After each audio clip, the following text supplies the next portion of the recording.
Hey guys, welcome to MDZ Music, where we talk about our songwriting process. My name is MATTIX. You can follow me on everything social media at Came From Dust. Hey, what's up, guys? My name is Eli Mendez. You can follow me on all social media at Eli Mendez1109. Please make sure you like, subscribe, share, and turn on notifications to see all of our brand new shows. In today's episode, we're going to talk about how I wrote Sentient. Okay, so to recap on the first episode, we talked about thinking of a concept, creating a melody, and writing a chorus. And then on the second episode, we talked about creating a verse, thinking of a melody, you had your concept in place. And then on today's specific episode, we're going to be covering the process on how to do a pre-chorus and how to do a pre-verse. So we're going to dive into the lyrics a little bit. Specifically, we're going to go into the pre-chorus and the pre-verse, right? Yeah. So what kind of, when you think of the pre-verse, like what comes to mind on that? Okay, well, first of all, I'll start off by saying, yes, I do have my lyrics up in front of me on my phone. It just sort of helps me to be sort of visual with my lyrics. That way, it'll help me explain it to you guys. Yeah. The pre-verse, it starts out, been looking for it. Hear the birds through the forest. Nothing left to say now. Get up out of my face now. And we'll play the pre-verse so you can hear it. So what it became. But that's kind of going back. If you go back to episode 1 and episode 2, we talked about what sentient means, and this part right here plays a role right before the verse kicks in. So you have your pre-verse, and it's a slightly different melody, right, that was created with the mumbling process that we talk about, and it kind of builds up for what the verse is going to become. Right. And we always talk about sort of using outside influences to inspire us whenever we're writing or, just making our music in general. This one happened to be a very popular movie on Netflix called Bird Box. Yeah. So that's kind of where I got the idea, because I was taking this sort of like ideology of them not being able to like look at anything, and they're just sort of like walking around in darkness. Yeah, basically. And it goes back to what sentient kind of means, like. Right, and it just sort of played into the feel of the song that I wanted it to have, And this is a perfect example of like a hidden, I don't know what you would call it, like a hidden... like a subliminal message? Not really, kind of, but more like a hidden message, I guess. Yeah. Hidden meaning. A hidden meaning. If you didn't know what the song was about, not what somebody doesn't play Sudoku. Yeah, and this is a perfect example of things that you can do like that. And this is just it's once you get into your into your song creating process, and you start creating multiple songs, you can start doing things. You can start to do things like this, where you create hidden messages. That once they're explained, you're like, oh, okay, I can see that now.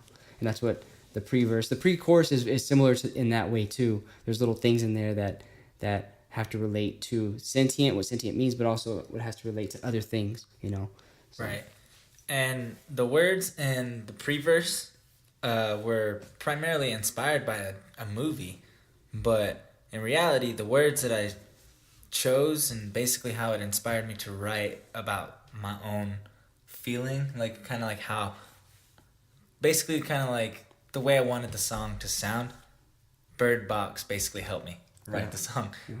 Because, it's so relatable in my opinion. Yeah. So it basically wrote itself. Okay, well, now that we've gone into the pre-verse a little bit, we'll move on and we will go to the pre-chorus. The pre-chorus. So with the pre-chorus, it's similar to the pre-verse. So the pre-verse sets up for the verse, and the pre-chorus obviously sets up for the chorus. And it's kind of subtle, and it starts to rise, and you can feel it start to build, and then bam, it hits the chorus. And there's hidden messages in this one, and kind of talk about what some of the lyrics are for pre-chorus. Right. So the pre-chorus lyrics, if you've listened to the song, it says, "I've been on my way now," and then you hear that faint, "I've been on my way," and then we stretch that out. What that does, it basically makes it to where there's no like empty spaces in the song. But not only are there no empty spaces or dead spaces, or what do you call those for the technical term of like just dead space? Just like whatever it's called. Well, you definitely want to fill in those gaps. We use the background vocals to fill in these gaps. Depth. Yeah, to give it depth. Not Johnny Depp. Depth. The TH is very subtle. Basically, the whole point of the background vocals, and then you kind of use it as like an echo. It just leads you into the next little sentence that you're about to say. and it makes everything. Speaking of background vocals, stay tuned on our next episode. We're going to go into depth on background vocals. So. We're not going into Johnny depth though. Yeah. Just into depth. All right, go ahead. So it's kind of like whenever you see an artist, An artist. I can't even talk. I can't even speak. Like an artist. Oh, we use these background vocals to fill in these gaps in the lyrics. I did not even say anything funny that time. I'm waiting for you to say artist. The background vocals.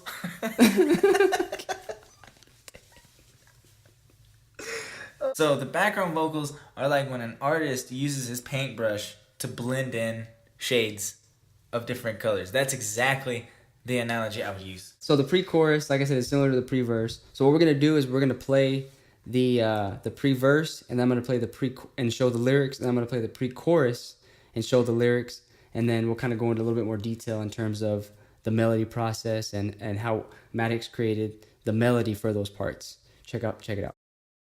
Been looking for it.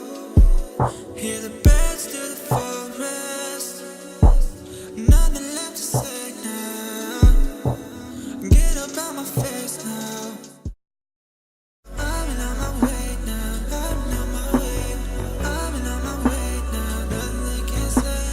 I've been on my way. Hush, get out my face now. Nothing left to say. I've been on my way. I don't even know where to go to say now. I've been trying hard. I've been on my way down. I don't even know where the fuck is way out. I've been trying hard. Nothing's okay now. For Sentient, if you've watched episode 1 and 2, you should know by now kind of what it means and what the song means. So definitely check that out if you get a chance. Okay, so next what I'm gonna do is I'm gonna load the beat and show you where to find the placement within the beat on where a pre-chorus might go or where a pre-verse might go, and specifically where the pre-verse and pre-chorus goes for this song Sentient. Here it goes. Okay, so once you have the beat loaded, we talk about this in every episode. You can actually look at the beat and you can break down by looking at it and by listening to it. You can break down where certain parts go. So for instance, when you look at this beat, you see how right here it's small, it gets bigger, and then it gets bigger. And then throughout the beat, you just see different wavelengths. And by looking at this, we determine early on that this big part is going to be the chorus. And usually where the bigger parts are is the chorus. So you had your chorus. And then this little section right here is going to be a pre-verse. And then it's going to get into your verse. And then this part right here is going to be your pre-chorus that builds back into your verse. So in this specific episode, we're talking about the pre-verse and the pre-chorus. So this is the verse. So then this part right here is going to be your pre-verse. This is your chorus. This is going to be your pre-chorus. So you have pre-verse, pre-chorus,